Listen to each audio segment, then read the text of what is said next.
Sa bawat luha at pagod mong dala, tahimik mong inalay para sa aming ina.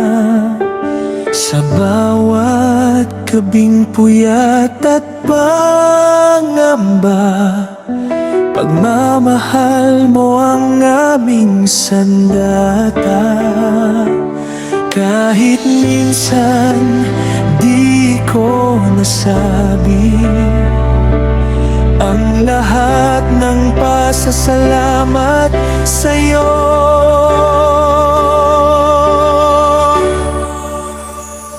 Salamat mahal kong ina, sa pag-aaruga mo wagas at tapat, sa bawat sakripisyong di mo